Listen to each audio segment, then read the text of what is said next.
말씀을 보겠습니다. 신약성경 마태복음 26장 69절에서 75절까지입니다.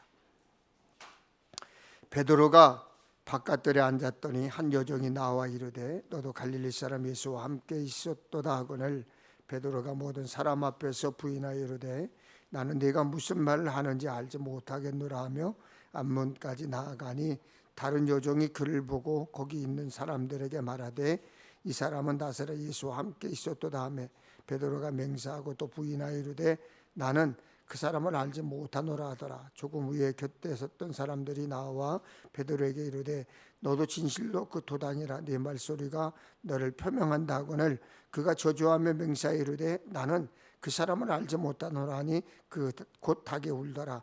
이에 베드로가 예수의 말씀에 닭 울기 전에 네가 3번 나를 부인하리라 하심이 생각나서 밖에 나가서 심히 통곡하니라. 아멘. 우리에게 예배하라 하시고 예배를 받으시는 하나님, 예배할 수 있음에 감사를 드립니다. 우리들 영의 눈이 열리기를 원합니다. 누구든지 그리스도 안에 있으면 새로운 피조물이라. 그 말씀대로 주님 안에서 참 소망, 참 기쁨을 소유한 하늘 백성으로 살게 하옵소서. 믿음으로 세상 짐을 내려놓습니다. 부끄러운 허물과 지도 고백합니다. 평강으로 회복시켜 주옵소서.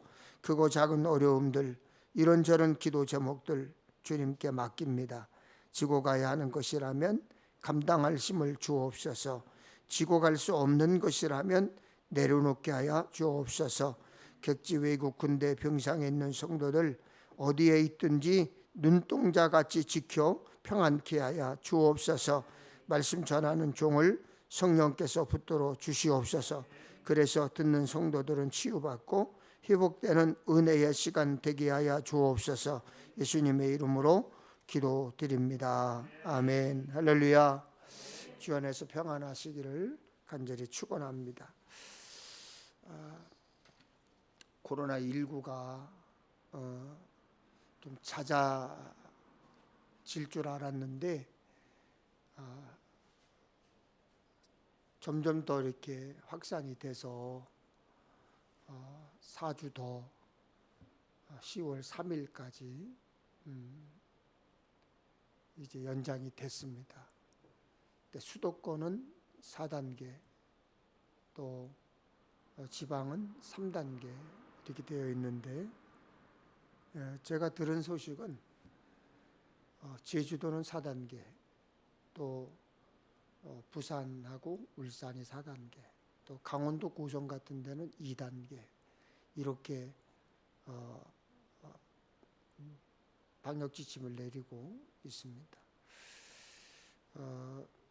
아무튼 적극적으로 백신을 좀 맞으시고 건강 유의하시기를 바랍니다. 이렇듯 우리의 삶은 이제 가끔 예기치 않은 방향으로 우리를 이끌기도 합니다. 머릿속으로 우리의 미래를 그리잖아요. 또 나는 이렇게 살겠다, 저렇게 살겠다, 그렇게 머릿속으로 미래를 그리지만 그 미래의 경로에서 벗어나서 새로운 미래가 우리 속에 다가와서 인생을 그냥 확 바꿔버리기도 합니다. 그럴 때 처음에는 누구나 당황할 수밖에 없고 그렇습니다. 그러나 거기에 적응해야 되고 또 그렇게 살아내야 하는 것이 우리네 인생입니다. 아브라함은 하나님을 만나서 고향을 떠나야 했고 모세는 떨기나무 불꽃 속에 임한 하나님을 만난 후 한갓진 목동의 삶을 버리고 출애굽을 이끄는 지도자가 되어야 했습니다. 갈릴리의 어부들은 사람 낚는 어부가 되라 그 주님의 말씀을 듣고 배와 그물을 버려두고 가족을 버려두고 예수를 따라 나섰습니다. 바울은 다메섹으로 가는 길에 부활하신 주님을 만난 후에 예수 믿는 사람들을 박해하는 박해자에서 박해받는 사람으로 변했습니다. 여러분, 특별한 사람들만 그런 일이 있을까요? 그렇지 않습니다. 예기치 않는 질병이나 사건이 우리 삶을 바꾸어 놓을 때도 있습니다. 살다 보면 캄캄한 어둠이 찾아와서 우리를 꼼짝 못하게 할 때가 있습니다. 그때는 어때요? 어찌할 바를 모르잖아요. 당황스럽잖아요. 혼란스럽죠. 그러나 그 어둠 속에서도 함께 하시는 하나님을 신뢰해야 됩니다. 그리고 하나님이 우리를 어디로 이끄시든지 받아들일 준비를 해야 합니다. 고난 중에 부르는 찬송에는 힘이 있습니다. 고난 중에 무릎 꿇는 그 부르짖는 기도에 기적이 일어납니다. 그런 우리 평택 엘림교회 성도가 되시기를 주님의 이름으로 축원합니다. 저는 지난 월요일부터 목요일까지 경기연의 감리사 부부 연수가 제주도에서 있었습니다. 거기도 역시 4단계였기 때문에 40명 정도 되는 단체가 움직일 수 없기 때문에 저녁 식사 4시 반에 저녁 식사를 하는데 6시 이후에는 2명 이상 모일 수가 없으니까 4시 반에 식사를 해서 6시까지 식사를 하는 거예요. 그럼 큰 대형 식당에 이제 4명씩 그룹을 줘서 들어가서 이제 식사를 하고 나오는데, 그때 저는 3박 4일 동안 어떤 생각을 가지고 갔느냐 하면, 시간 내서 틈틈이 제주도의 올레길을 좀 돌아봐야 되겠다, 그런 생각을 가지고 뭐 저희 아내의 이야기도 동의도 구하지 않고 들어보지도 않고 걷자. 그래서 월요일 지나서 화요일 날 18코스라고 하는 곳을 돌았습니다. 핸드폰으로 올레길 18코스를 쳐보니까 19.5km 정도가 돼요. 이 거리 정도는 걷겠다, 이런 생각이 들어서 저희 아내하고 아침 8시 50분부터 이제 걷기를 시작을 했습니다. 그날따라 얼마나 더운지 햇볕이 뜨겁기도 하고 덥기도 하고 후덥지근하고 얼마나 더운지. 그런데 의욕만 있고 올레길을 돌아야 되겠다라는 생각만 가지고 제대로 준비를 하지 않았어요. 그냥 기껏 준비한 것은 모자 하나, 그리고 물병 하나, 그리고 핸드폰에 지도 하나, 그냥 운동화 신은 곳으로 걷기를 시작을 했습니다. 처음에는 아주 재미있었어요. 한 5km 정도는 재밌더라고요. 저희 집사람하고 이런저런 얘기, 이런저런 얘기를 하면서 걷다가 첫 번째 고비가 온 거예요. 제주도는 오르막을 오릉이라고 그러는데 첫 번째 오릉이 나타났는데 여기서 길을 어디로 가야 될지를 모르겠는 거예요. 분명히 표시가 되어 있다라고 되어 있는데 그 갈래길에서 표시가 되어 있는 길을 찾지를 못한 거예요. 사람들도 별로 없고, 그러니까 이 길도 가보고 저 길도 가보고 이쪽 길도 가보고 갔던 길 다시 오고 이렇게 방황을 하니까 시간도 지나게 되고 거리를 더 많이 걷게 되는 거예요. 순간 괜히 왔나?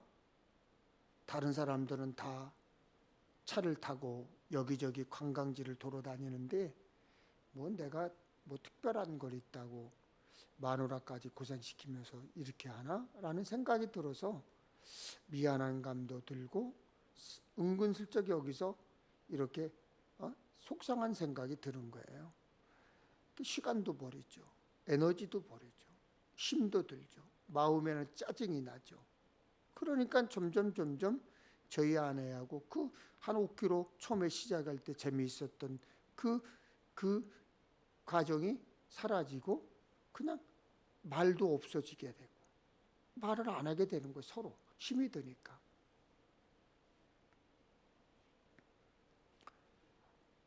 그래서 어떻게 하다가 한참을 가니까 파란 줄이 이렇게 쭉 돼 있어요. 그 길이 그게 바로 표시래요. 물론 리본도 달려 있었는데 중간중간에 찾아서 한참을 걷는 거예요. 걷는 사람은 아무도 못 만났어요. 햇볕은 찌고 쉴 곳도 없고 어디 들어가서 좀 쉴 곳이 있어 커피라도 좀 한 잔 마시고 싶은데 그러지도 못하고 그렇게 걷고 약 12km 정도 걷고서는 삼양해수욕장이라는 곳을 이제 도착을 했어요. 거기서 이제 중간 스탬프를 찍고 밥을 먹어야 되니까 저희 집사람하고 이제 이렇게 살펴보니까 조그만 초밥집이 있는데 사람들이 꽤 있어요. 그래서 거기 들어가서 초밥을 이제 주문해서 먹는데 배가 고파서 그랬는지 얼마나 맛있게 먹었는지 몰라요. 정말 맛있게 먹고 나오니까 나와서 이제부터 다시 시작하는 마음으로 걷자. 그래서 이제 거기서도 좀 헷갈려서 그 초밥집 주인한테 여기 어디로 가려고 하는데 어디로 가야 되느냐 그랬더니 분명히 핸드폰에서는 해안 도로로 타고 가라고 분명히 가르쳐 줬는데 그 주인 여자분은 이쪽으로 가서 이렇게 타고 쭉 타고 올라가면 된다는 거예요. 거기 보기가 또 좋다는 거예요. 그래서 그래도 여기 현지 사람 말을 들어야지라고 생각을 하고 둘이서 올라갔는데 그게 소위 말해서 뭐 요즘 젊은 친구들 얘기하잖아요. 개고생이었어요. 얼마나 고생이 되고 오름이 계속 나오고 길은 계속 또 2차로 헤매기 시작을 하고 막 어쩔 줄 모르는 게 오르락 내리락 그렇게 고생을 했어요. 그러다 이제 마지막 얼마 남지 않고서는 안 되겠다. 찬송을 부르는 거예요. 그 찬송을 부르는데 제일 먼저 찬송이 생각난 게 뭐냐면 제 입에서 나온 게 주의 이름을 부르는 자는 구원을 얻으리로다. 이 찬양이 나는 거예요. 그래서 그 찬양을 부르고 여보 발걸음 맞춰봐. 하나 둘 주의 이름을 부르고 그러면서 이제 걸으니까 마음에서 기쁨이 샘솟기 시작해요. 또 가면서 눈을 감을 수는 없으니까 주님 지켜주세요. 완주를 다하게 해주세요. 여기서 짜증나지 않게 해주세요. 그렇게 기도하면서 완주를 다 했어요. 완주를 하고 나서 그 옆에 스탬프 찍는 곳에 작은 커피숍이 있는데 그 커피숍에서 아이스 아메리카노를 2잔을 시켜놓고 나오자마자 저희 집사람하고 저하고 둘이서 그 차가운 아이스 아메리카노를 둘이서 그냥 뻘컥 마셨어요. 그런데 제 마음속에는 어떤 생각이 들었냐면 우리의 신앙이 그렇구나. 천성을 가는 우리의 신앙이 그렇구나. 신앙의 길이. 때로는 어려움도 만나기도 하고 고통을 당하기도 하고 제대로 길을 가르쳐주지 못하는 사람을 만나서 고생도 하기도 하고 그래서 거기서 시간을 낭비하기도 하고 에너지를 낭비도 하고 짜증도 나고 고통스럽기도 하고 분란이 일어나기도 하는구나. 그러나 그 길에서 다시 제자리로 돌아와 주님을 만나면 거기에 기쁨이 샘솟고 거기에 기적과 역사가 일어나는구나 라는 제 마음속에 그런 마음이 들었습니다. 여러분, 그런 일은 어떤 특정된 사람만 그런 것을 겪는 것이 아니라 누구에게나 그런 일을 겪게 되는데 우리는 그 일을 겪을 때마다 주님을 의지해야 되고 주님만 바라보고 신뢰해야 되는 믿음이 우리에겐 있어야 된다고 하는 것입니다. 코로나가 점점 이제 확산이 되면서 초창기에 때는 시천지라고 하는, 대구의 시천지라고 하는 사람들 때문에 기독교가 바싹 엎드리게 되었는데, 그들 신천지도 이제 거짓말과 거짓말을 토하다가 이제 활동을 싹 멈췄어요. 그러다가 요즘 다시 와서 신천지가 물밀듯이 퍼져나가고 시작했습니다. 교회들마다, 작은 교회는 뭐 10명, 20명, 아무리 큰 교회, 여기 근처에 있는 뭐 평택 제일감리교회 같은 경우도 99명만 들어갈 수가 있어요. 99명만. 100명도 안 됩니다.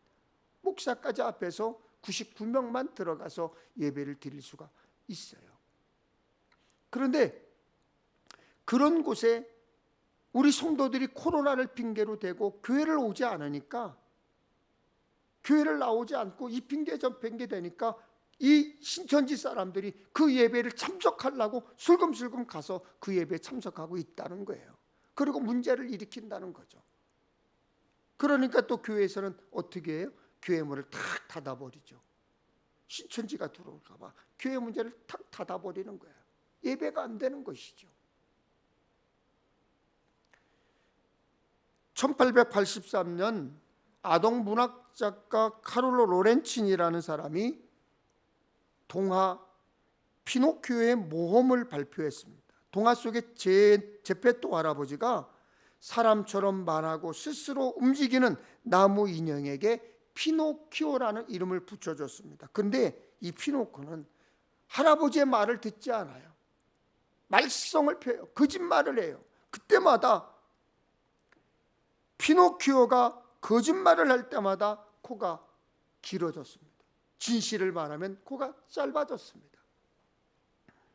여러분, 만약 여러분의 코가 거짓말을 할 때마다 길어지고 진실을 말할 때 짧아진다면 지금 여러분의 코는 어느 정도일까요? 미국 중앙정보국 CIA에서는 거짓말을 흑색, 백색, 회색의 세 가지로 분류를 했습니다. 남을 속이기 위해 하는 흑색 거짓말, 상대방을 위해 선의로 하는 백색 거짓말, 흑색인지 백색인지 애매한 것은 회색 거짓말. 여러분, 색깔이 어떤 것이든지 간에 우리는 거짓말을 하면서 산다는 것입니다. 중세 신학자 토마스 아퀴나스는 거짓말을 세 종류로 분류를 했는데, 첫째는 악의적인 거짓말입니다. 악한 마음을 품는 거죠. 남을 속여서 피해를 주는 거짓말입니다. 둘째는 이타적인 거짓말이죠. 다른 사람들에게 유익함을 주기 위한 거죠. 예를 들면 병원에 입원한 사람들에게 많이 좋아지셨네요, 괜찮아지셨네요, 건강해지셨네요, 이렇게 이야기하는 것이죠. 세 번째로는 선의의 거짓말입니다. 착한 일을 하기 위해서 하는 거짓말이죠. 일반적으로 말하는 거짓은 사실과 다른 것, 사실과 사실이 아닌 것을 사실처럼 말하거나 꾸며서 다른 사람들에게 피해를 주는 것을 거짓말이다, 이렇게 말을 합니다. 항상 정직, 사실 어렵습니다. 쉬운 일 아니죠. 어느 심리학 연구에 의하면 피조사자의 60%가 10분간 대화하는 동안에 적어도 한 번 이상의 거짓말을 하고 평균적으로 2.92번의 거짓말을 한다라고 하는 연구 결과가 있습니다. 성경은 거짓말에 대해서 이렇게 가르칩니다.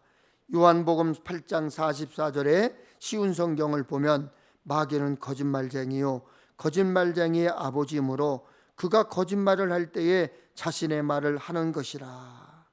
마귀는 그 자신이 거짓말쟁이래요. 거짓말쟁이의 아비라고 했습니다.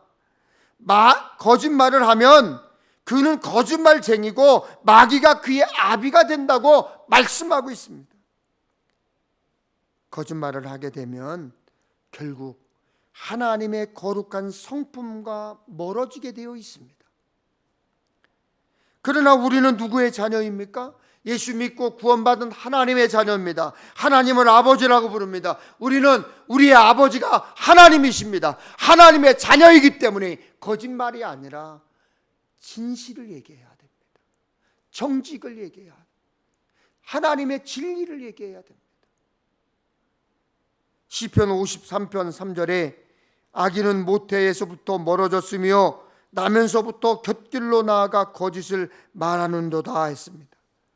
악인의 특성은 거짓을 말합니다. 그러므로 거짓을 일삼는 악인은 마귀의 편이에요. 마귀의 편, 마귀와 한 통속이에요. 흑색, 백색, 회색, 여러분 무슨 색이든 간에 거짓말은 가볍게 여길 것이 아닙니다. 본문에 치명적인 거짓말을 했던 사람이, 오늘 읽은 본문에 치명적인 거짓말을 했던 사람이 나오죠. 3번이나 반복해서 큰 소리로 거짓말을 했습니다. 마태복음 26장 35절에 주와 함께 죽을지언정 주를 부인하지 않겠나이다. 주님을 모른다 하느니 차라리 주님과 함께 죽겠다고 했던 사람인 그 사람 베드로예요. 베드로가 누굽니까? 예수님께 신임받던 제자였습니다.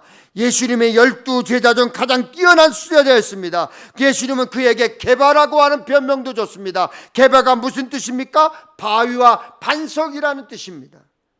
반석이라는 별명을 얻을 만큼 베드로의 믿음은 흔들림이 없어 보였습니다. 그러나 그랬던 그가 얼마 지나지 않아서 무너졌습니다. 예수님은 감난산에서 군인들에게 잡혀가 대제사장에게 끌려가 신문을 받았습니다.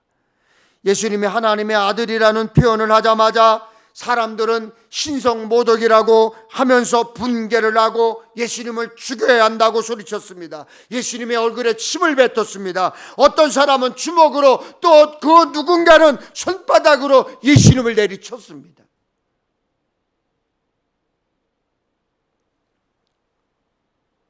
예수님이 조롱당하는 그 현장에 베드로가 있었습니다. 그때 어떤 여자 하인이 예수님이 고난당하고 신문당하고 조롱당하는 곳에서 멀찍이 서서 예수님을 바라보고 있는 베드로를 보고 이렇게 말합니다. 당신도 갈릴리 사람 예수와 함께 있었지요? 누가복음에는 여종이 베드로를 주목했다고 했습니다. 영어로 look closely at him 이라고 NIV는 나와 있습니다. 그것을 다시 한번 자세히 보니까 여종이 가까이 다가와 베드로를 바라보았다는 거예요. 가까이 다가와. 당연히 베드로인 것을 확신했습니다. 그때 베드로도 느낌이 있었을 것입니다. 아, 이 여자가 나를 아는구나. 이 여자가 나를 알고 있구나. 베드로가 누구입니까? 예수님을 모른다고 하노니 차라리 예수님과 함께 죽겠다고 했던 사람입니다.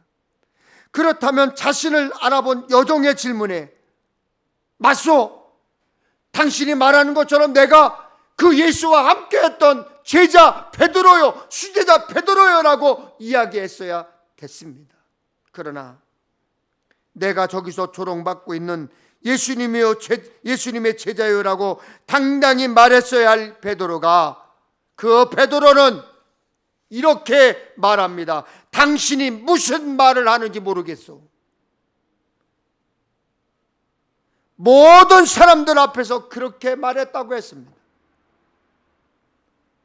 자신을 알아본 여자에게만 거짓말을 한 게 아니에요. 모든 사람들 앞에서 거짓말을 했어요. 물론 베드로는 자신을 알아본 여자가 있어서 당황했을 거예요. 그래서 그 순간을 모면하기 위해서 악의 없이 했던 말일 수도 있습니다. 그런데 놀란 베드로가 대문 밖으로 자리를 옮겨서 피하자 다른 여종이 베드로에게 다가와 또 그럽니다. 예수와 함께 있었던 사람이다, 이 사람이. 그러자 베드로가 더 당황했던 모양이죠. 그런 격하게 반응합니다. 나는 그 사람을 모릅니다. 맹세를 하면서 그렇지 않다라고 얘기했습니다.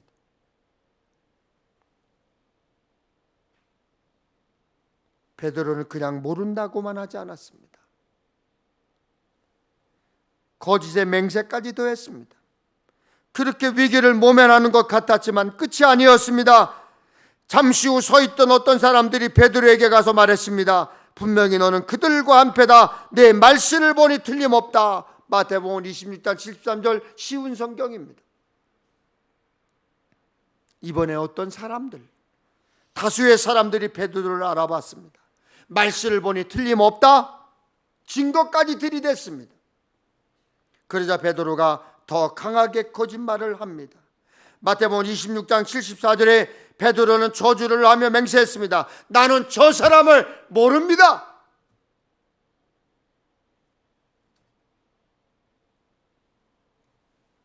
그래도 명색이 수제자였는데, 개바 반석이었는데 예수님을 모른다고 했습니다. 그래도 명색이 수제자인데.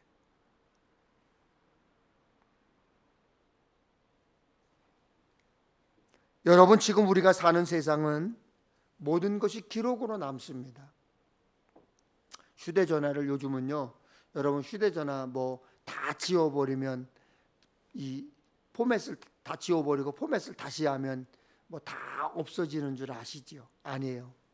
전문가가 포렌식이라고 하는 그 방법을 가지고 기기만 하나 코드만 딱 꽂으면 여러분들이 썼던 그 내용들이 다 나옵니다. 누구와 무슨 통화를 했는지, 문자를 나누었는지, 무슨 영상을 봤는지 다 알 수 있다고 그래요. 신용카드 내 사용 내역을 조회하면 어디서 무엇을 했는지, 얼마의 돈을 썼는지, 누구와 먹었는지까지 다 나와요.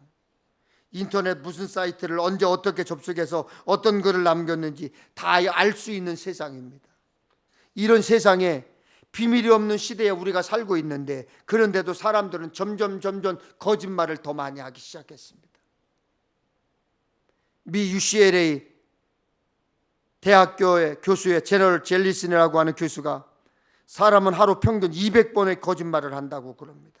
시간으로 따지면 8분에 한 번꼴로 거짓말을 하는 셈이죠. 거짓말 중 가장 흔한 유형이 있습니다. 약속이 늦었을 때 차가 막혔다고 그런대요. 또 목사들은 이런 거짓말을 많이 한다고 그래요. 다음에 우리 밥 한번 먹어 그런대요. 그러고 보니까 나도 그 거짓말을 많이 하는 것 같아요. 다 만나면, 후배들 만나면 다음에 우리 연락해서 밥 한번 먹어. 저도 그 얘기는 참 잘하거든요. 그런데 8분에 한 번씩 한다는 거예요.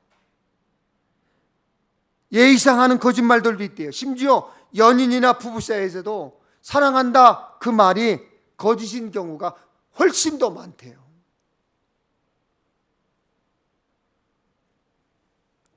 한 조사에 따르면 범죄 유형을 강도, 강간, 마약, 납치, 살인, 폭력 등으로 나누었을 때 우리나라는 어느 범죄 발생률에서도 세계 상위권 탑 5에 들지 않았습니다. 그런데 딱 하나, 다만 딱 하나 전 세계에서 1위가 있는 범죄가 있어요. 사기예요, 사기. 2위가 멕시코, 3위가 남아공, 4위가 인도. 우리나라에서 한 해 동안 일어난 범죄를 유형별로 나눠보면 2위가 절도, 1위가 사기. 그만큼 남을 속이고 거짓말하는 사람들이 한국에 많다는 거예요. 여러분 생각해 보세요. 하도 거짓말하고 사기치고 못 묻겠으니까 뭘 서류 하나 사인을 해도요, 이름 옆에 도장 하나만 딱 찍으면 되잖아요. 그런데 어떻게 해요? 특약사항 하나 붙일 때마다 거기 일일이 도장 다 찍잖아. 한 장 찍다가 또 거기다 반 접어가 거기다 도장 또 찍잖아. 마지막에 또 모든 거 다 도장 찍고 난 다음에 모든 페이지를 접어서 겹치고서 도장 또 찍잖아. 왜? 거짓말이 아니라고 하는 것을 알기 위해서. 그래야 믿을 수 있다는 것이죠. 유대인들은요, 유대인끼리 계약을 맺을 때 구두로 말만 해도 그게 계약 성립이 잘 된대요.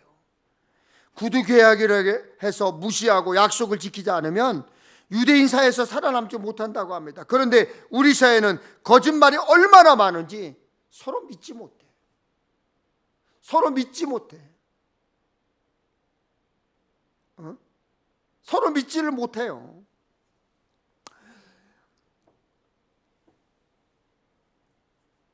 이번에 제주도를 가서 이제 감독님이 감리사님들 가정에 추석에 선물을 좀 보내겠다. 그래서 갈치를 아마 준비를 해 주셨어요. 그래서 10만 원짜리다 그러더라고요. 그래서 야, 10만 원짜리면 우리는 먹어보지도 못한 갈치인데.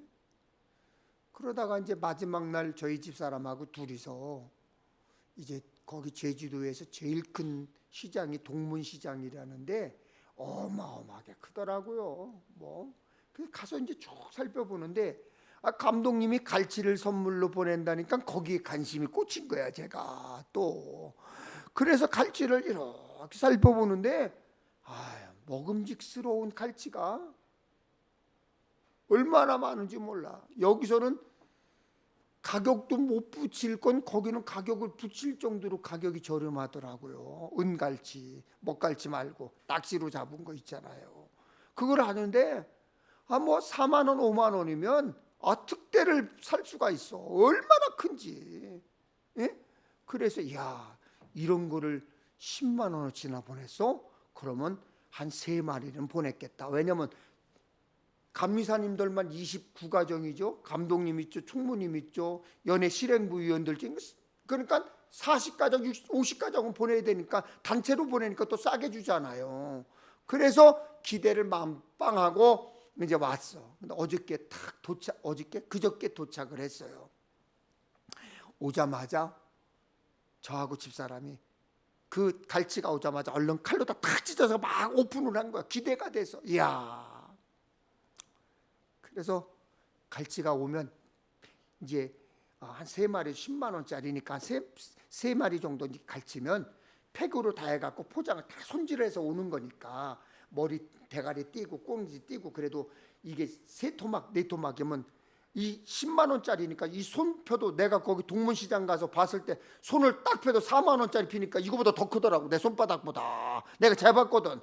그러면 이걸 가지고 해갖고 이제 팩이 많이 오니까 한 6팩, 7팩 되겠구나. 이게 생각을 하고 이걸 보면 우리 장로님네도 한 팩 주고 권사님네도 한 팩 주고 누구네도 한 팩 주고 이제 이렇게 생각을 하고 딱 열었는데 애게 우리 부부가 똑같이 애게 본 거하고 다른 거예요. 손가락 이렇게 하니까 요만한 거에다가 3팩 왔어. 3팩. 그래서 제가 첫 얘기한 게 뭐냐면 참 도둑놈들이다. 그랬어요. 안 본다고 도둑놈들이다. 제가 그랬어요. 그렇게 속인단 말이에요. 못 믿으니까 자꾸 계약서에 도장 찍고 또 찍고 또 찍고 또 찍어야 믿는다는 것이죠. 오늘 본문의 베드로는 처음엔 그런 거짓말을 한 사람이 아니었어요. 그러나 그렇게 한 거짓말을 지키기 위해서 어떻게 합니까? 더 거짓말이 세지죠. 거짓 맹세를 하죠. 거짓 맹세의 신빙성을 높이려고 저주까지 하죠. 거짓말을 하다 보니까 강도가 점점 높아지기 시작한 거예요. 세지기 시작한 거예요. 시편 24편에서 다윗은 이렇게 노래했습니다. 곧 손이 깨끗하며 마음이 청결하며 뜻을 허탄한 데에 두지 아니하며 거짓 맹세하지 아니하는 자로다. 그는 여호와께 복을 받고 구원의 하나님께 의를 얻으리니. 하나님께 복받고 옳다 인정받기 위해서는 거짓 맹세를 하지 않아야 된다는 거예요. 하지만 베드로는 자신이 했던 거짓말을 지키기 위해서 거짓 맹세까지 했습니다. 거짓말은 또 다른 거짓말을 낳습니다. 작은 거짓말은 눈덩이처럼 커지기 시작합니다. 그리고 눈덩이처럼 커진 거짓말은 결국 자신과 다른 사람을 위험에 빠뜨립니다. 하나님의 복에서 멀어지게 되고 하나님 앞에서 당당하게 서지 못하게 됩니다. 베드로는 위기를 모면하기 위해서 예수님처럼 조롱당하는 것이 두려워서 3번씩이나 반복해서 강도를 더해가며 거짓말을 했습니다. 그때 닭이 울었습니다.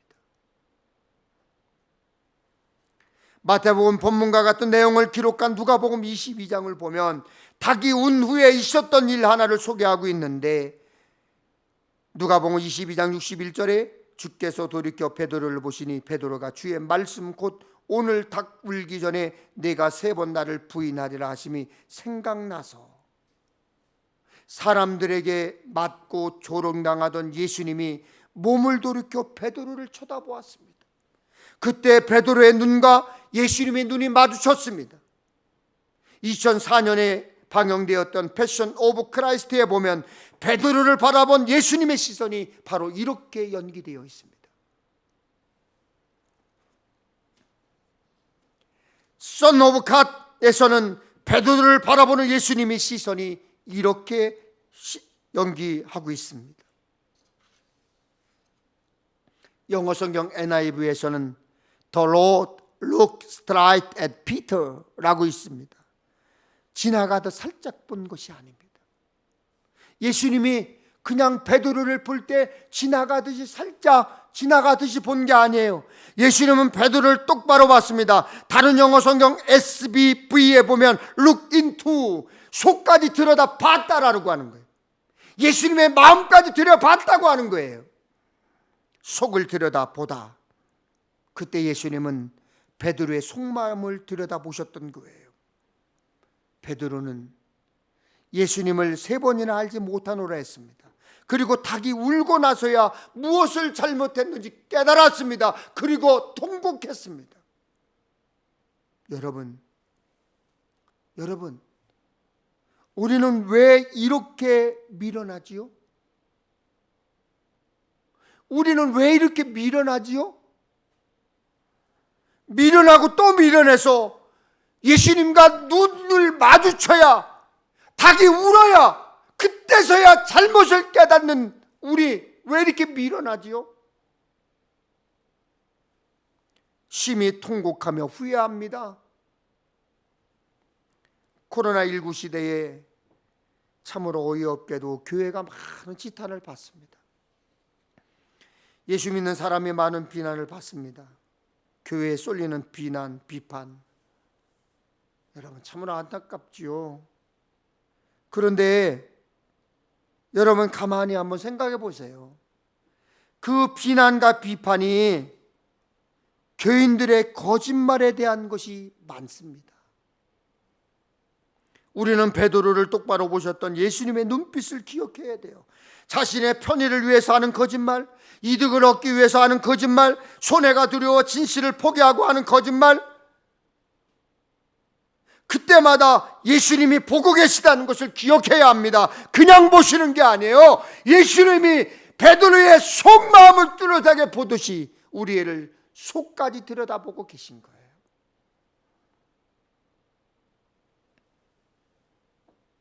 시편 5편 6절에 하나님은 거짓말하는 자들을 멸망시킨다고 하셨습니다.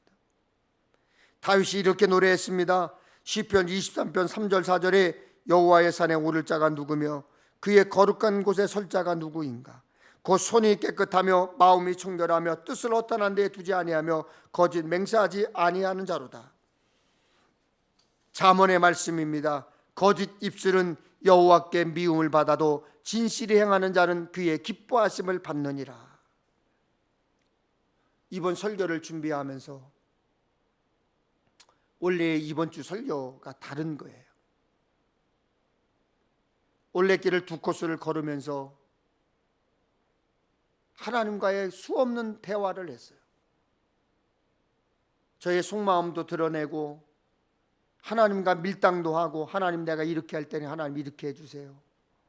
하나님 나에게 이런 식으로 하시면 나 하나님 국물도 없어요. 막 이렇게 걸으면서 밀당도 하면서 눈물을 흘려가면서 기도하면서 찬양하면서 2코스를 걸었어요. 하나님께서 저에게 이 오늘에 주신 말씀을 머리에다 강탈을 하신 거예요. 야, 네가 베드로냐?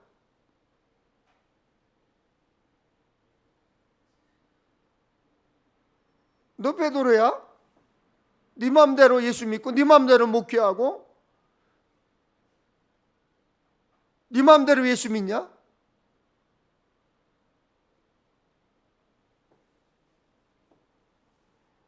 저는 숙소에 돌아오자마자 오늘 주일 설교를 제목을 정하고 말씀을 찾아서 보기 시작했습니다.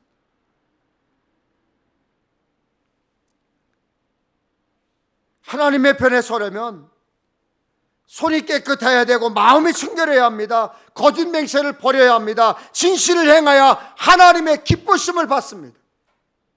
코로나19가 확산되는 것을 보면서 거짓의 피해가 얼마나 큰지, 거짓의 피해가 얼마나 큰 상처를 주는지, 얼마나 위험한지 새삼 깨닫게 되었습니다. 예수님의 부활 그리고 구세주 되심을 믿는 우리는 진실이 거짓을 이긴다는 것을 믿어야 합니다. 그래서 진리를 알지니 진리가 너희를 자유케 한다고 우리에게 주신 거예요. 거짓은 진리를 이길 수가 없어요. 진리가 거짓을 이깁니다. 그 진리를 믿어야 합니다.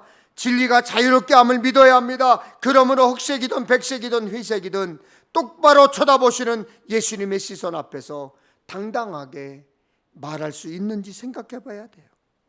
여러분, 하나님은 진리이세요. 가정과 일터에서 진리를 지키는 사람, 교회와 이웃들 사이에서 거짓을 멀리하는 사람, 진리의 편에 서는 하나님의 자녀로 당당히 승리하시기를 주님의 이름으로 축원합니다. 기도하겠습니다. 전능하신 하나님, 소금되고 빛된 삶이 얼마나 힘들고 어려운지, 마음만 먹으면 얼마나 쉬운 일인지 저희들 새삼 깨닫고 마음에 다짐을 합니다. 진실을 말하며 진리편에 서는 하늘 백성으로 승리하게 하여 주옵소서.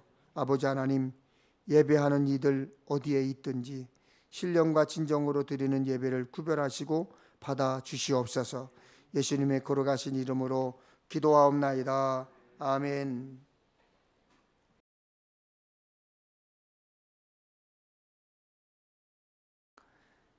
너희도 성령 안에서 하나님의 거하실 처소가 되기 위하여 예수 안에서 함께 지어져 갔느니라. 하나님, 우리 심령이 하나님이 거하시는 처소가 된 감격으로 세상에 나가 한 주간 살 것입니다. 하나님께서 우리와 함께 동행하여 주셔서 우리는 진리 안에 살고 진리를 믿게 하여 주시고 진리를 의지케 하여 주옵소서. 진리가 거짓을 이긴다는 사실을 반드시 믿게 하여 주옵소서.